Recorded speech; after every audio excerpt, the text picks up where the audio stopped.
ಕನ್ನಡ ನಾಮಫಲಕ ಅಳವಡಿಸದೇ ಇದ್ರೆ ಅಂಗಡಿ ಬಂದ್ ಮಾಡಲಾಗುತ್ತೆ. ಬಿಬಿಎಂಪಿ ಮುಖ್ಯ ಆಯುಕ್ತ ತುಷಾರ್ ಗಿರಿನಾಥ್ ಈ ಎಚ್ಚರಿಕೆಯನ್ನ ಕೊಟ್ಟಿದ್ದಾರೆ. ಕನ್ನಡ ನಾಮಫಲಕ ಕಡ್ಡಾಯ. ಒಂದು ವೇಳೆ ಅಳವಡಿಕೆ ಮಾಡಿಲ್ಲ ಅಂತಂದ್ರೆ ಅಂಥ ಅಂಗಡಿಗಳನ್ನ ಬಲವಂತವಾಗಿ ಆದ್ರೂ ಬಂದ್ ಮಾಡಲಾಗುತ್ತೆ ಅಂತ ಬಿಬಿಎಂಪಿ ಮುಖ್ಯ ಆಯುಕ್ತ ತುಷಾರ್ ಗಿರಿನಾಥ್ ಎಚ್ಚರಿಕೆಯನ್ನ ಕೊಟ್ಟಿದ್ದಾರೆ.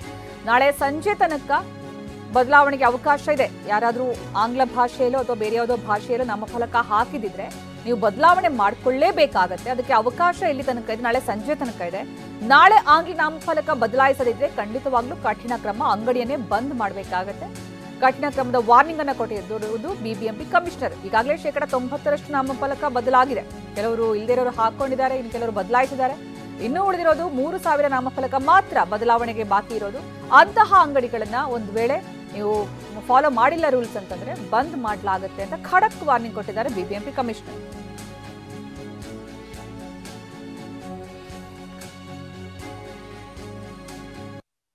ನಾಮಫಲಕದಲ್ಲಿ ಹೆಚ್ಚು ಕಡಿಮೆ 3000 ಮಾತ್ರ ಉಳ್ಕೊಂಡಿವೆ 55,000ದಲ್ಲಿ. ಅದಕ್ಕೆ ನಾವು ಇವತ್ತು ಡೈರೆಕ್ಷನ್ ಇಶ್ಯೂ ಮಾಡ್ತಾ ಇದ್ದೇವೆ. ನಾಳೆ ಸಂಜೆವರೆಗೂ ಏನಾದರೂ ನೋಡಿ ದೆನ್ ಸಂಜೆಯಿಂದ ಅವರಿಗೆ ಅವಕಾಶ ಇರಲ್ಲ ತಮ್ಮ ಚಟುವಟಿಕೆ ನಡೆಸಲಿಕ್ಕೆ.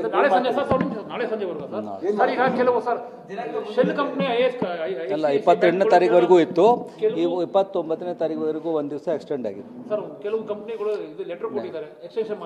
ಒಂದು ಸ್ಟೇಟ್ ಬ್ಯಾಂಕ್ ಆಫ್ ಇಂಡಿಯಾ ಕೇಳಿದ್ದಾರೆ, ಕೆನರಾ ಬ್ಯಾಂಕ್ ಇತ್ಯಾದಿ ನ್ಯಾಷನಲೈಸ್ಡ್ ಬ್ಯಾಂಕ್ ಕೇಳಿದ್ದಾರೆ. ಅವರಿಗೆ ರಾಷ್ಟ್ರದಲ್ಲಿ ಒಂದು ಪಾಲಿಸಿ ಇದೆ ಅಂತ ಹೇಳಿಬಿಟ್ಟು ನಾವು ಅವರಿಗೆ ನಮ್ಮ ಪಾಲಿಸಿ ಹೇಳಿದ್ದೀವಿ.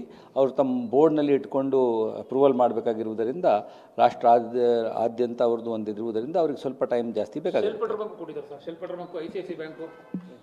ಈಗ ನಾನು ಹೇಳ್ತಾ ಇರುವುದು ನನಗೆ ಬಂದಿದ್ದು ಕೆನರಾ ಬ್ಯಾಂಕದಿಂದ ಬಂದಿದೆ, ಸ್ಟೇಟ್ ಬ್ಯಾಂಕ್ ಆಫ್ ಇಂಡಿಯಾದಿಂದ ಬಂದಿದೆ.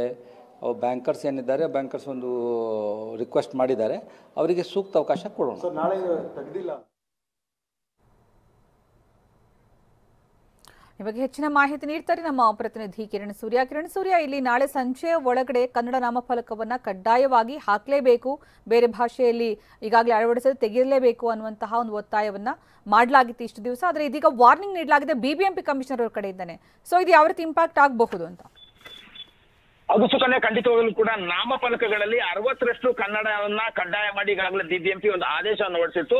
ಫೆಬ್ರವರಿ 28ನೇ ತಾರೀಕು ಮಧ್ಯರಾತ್ರಿ 12 ಗಂಟೆ ಒಳಗಾಗಿ ರಾಜಧಾನಿಯಲ್ಲಿರುವಂತಹ ಎಲ್ಲಾ ಒಂದು ಅಂಗಡಿ ಮುಗ್ಗಟ್ಟುಗಳಲ್ಲಿ ಅಳವಡಿಸಿರುವಂತಹ ನಾಮಫಲಕಗಳೇನಿದ್ದಾವೆ, ನಾಮಫಲಕಗಳಲ್ಲಿ 60ರಷ್ಟು ಕನ್ನಡ ಕಡ್ಡಾಯವಾಗಿ ಮಾಡಬೇಕು, ಕನ್ನಡ ಕಡ್ಡಾಯವಾಗಿ ಇರಲೇಬೇಕು ಅನ್ನೋ ಒಂದು ಆದೇಶ ಹೊರಡಿಸಿತ್ತು. ಈಗ ಬಿಬಿಎಂಪಿಯ ಕಮಿಷನರ್ ಆಗಿರುವಂತಹ ತುಷಾರ್ ಗಿರಿನಾಥ್ ಅವರು 1 ದಿನಗಳ ಕಾಲ ಸಮಯವನ್ನ ವಿಸ್ತರಣೆಯನ್ನು ಮಾಡಿರುವಂತದ್ದು. ಅಂದ್ರೆ ಈಗಾಗಲೇ ಬೆಂಗಳೂರಿನಲ್ಲಿ 90ರಷ್ಟು ನಾಮಫಲಕಗಳಲ್ಲಿ 60ರಷ್ಟು ಕನ್ನಡ ಕಡ್ಡಾಯ ಮಾಡಲಾಗಿದೆ. ಎಲ್ಲಾ ಒಂದು ನಾಮಫಲಕಗಳಲ್ಲೂ ಕೂಡ ಕನ್ನಡವನ್ನ ಹಾಕಲಾಗಿದೆ. ಕೇವಲ ಒಂದು 3000ದಷ್ಟು ಮಾತ್ರ ನಾಮಫಲಕಗಳು ಅಂಗಡಿ ಮುಗ್ಗಟ್ಟುಗಳನ್ನ ಮಾಲೀಕರು ಹಾಕ್ಬೇಕಾಗಿದೆ. ಅದರಲ್ಲೂ ಕೆಲವೊಂದಷ್ಟು ಅಂದ್ರೆ ಈಗ ರಾಷ್ಟ್ರೀಯ ಇರ್ಬೋದು ಮತ್ತೆ ಬಹುರಾಷ್ಟ್ರೀಯ ಕಂಪನಿಗಳೇನಿದೆ, ಅಂದ್ರೆ SBI ಇರ್ಬೋದು, ಕೆನರಾ ಬ್ಯಾಂಕ್ ಇರ್ಬೋದು, ಈ ತರದ ಒಂದು ಬ್ಯಾಂಕ್ಗಳನ್ನ ಹೊರತುಪಡಿಸಿದ್ರೆ ಎಲ್ಲರೂ ಕೂಡ ಈಗಾಗಲೇ ಹಾಕೊಂಡಿದ್ದಾರೆ. ಕೆಲವೊಂದಷ್ಟು ಜನ ಹಾಕದೇ ಇರೋರ್ಗೂ ಕೂಡ ಈಗಾಗಲೇ ನಾವು ನೋಟಿಸ್ ಅನ್ನ ಕೊಟ್ಟಿದ್ದೀವಿ. ಈ ಕೆನರಾ ಬ್ಯಾಂಕ್ ಇರ್ಬೋದು ಮತ್ತೆ ಬಹುರಾಷ್ಟ್ರೀಯ ಒಂದು ಬ್ಯಾಂಕ್ಗಳೇನಿದ್ದಾವೆ ಇವರು ಈಗಾಗಲೇ ನಮಗೆ ಮನವಿಯನ್ನ ಕೂಡ ಕೊಟ್ಟಿದ್ದಾರೆ. ನಾವು ನಮ್ಮ ಒಂದು ಬೋರ್ಡ್ ಮೀಟಿಂಗ್ ನಲ್ಲಿ ಈ ಬಗೆಗೆ ತೀರ್ಮಾನವನ್ನು ತೆಗೆದುಕೊಳ್ಬೇಕಾಗತ್ತೆ. ಕಾರಣ ಏನಂತಂದ್ರೆ ಬೇರೆ ಬೇರೆ ರಾಜ್ಯಗಳಲ್ಲೆಲ್ಲವೂ ಕೂಡ ನಮಗೊಂದು ರೂಲ್ಸ್ ಇರುತ್ತೆ, ರಾಷ್ಟ್ರದಲ್ಲಿ ಒಂದು ರೂಲ್ಸ್ ಇರುತ್ತೆ. ಆ ನಿಟ್ಟಿನಲ್ಲಿ ಅವರ ಬಗ್ಗೆ ಏನು ಕ್ರಮವನ್ನು ತೆಗೆದುಕೊಳ್ಬೇಕು ಅಂತೇಳಿ ನಾಳೆ ನಾವು ಸಂಜೆ ತೀರ್ಮಾನ ಮಾಡ್ತೀವಿ. ಆದರೆ ನಾರ್ಮಲ್ ಆಗಿರುವಂತಹ ಅಂಗಡಿ ಮುಗ್ಗಟ್ಟುಗಳು ಯಾರೆಲ್ಲ ಅಳವಡಿಸಿಲ್ವೋ ಆ ಅಂಗಡಿ ಮುಗ್ಗಟ್ಟುಗಳನ್ನ ಬಂದ್ ಮಾಡ್ತೀವಿ ಅನ್ನೋಂತ ಒಂದು ಎಚ್ಚರಿಕೆಯನ್ನು ಕೂಡ ಈಗಾಗಲೇ ಕೊಟ್ಟಿರುವಂತದ್ದು. ಕಾರಣ ಏನಂತಂದ್ರೆ ಈಗಾಗಲೇ ಸಾಕಷ್ಟು ದಿನಗಳ ಕಾಲ ಬಿಬಿಎಂಪಿ ಅವಕಾಶವನ್ನು ಕೂಡ ಕೊಟ್ಟಿತ್ತು.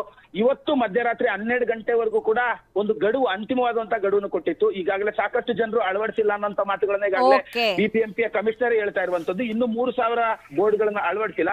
ನಾಳೆ ಸಂಜೆ ಒಳಗಾಗಿ ಯಾರೆಲ್ಲ ಅಳವಡಿಸೋದಿಲ್ವೋ ನಾಡಿದ್ದಿನಿಂದ ಎಲ್ಲಾ ಒಂದು ಅಂಗಡಿ ಮುಗ್ಗಟ್ಟುಗಳನ್ನ ಯಾರು ಅಳವಡಿಸೋದಿಲ್ವೋ ಅಂತ ಅಂಗಡಿ ಮುಗ್ಗಟ್ಟುಗಳನ್ನ ಬಂದ್ ಮಾಡ್ತೀವಿ ಅನ್ನೋಂತ ಒಂದು ಖಡಕ್ ಎಚ್ಚರಿಕೆಯನ್ನು ಕೂಡ ಈಗಾಗಲೇ ಬಿಬಿಎಂಪಿ ಕಮಿಷನರ್ ಕೊಟ್ಟಿರುವಂತದ್ದು. ಸುಕನ್ಯಾ, ಧನ್ಯವಾದ ಕಿರಣ್ ಸೂರ್ಯ.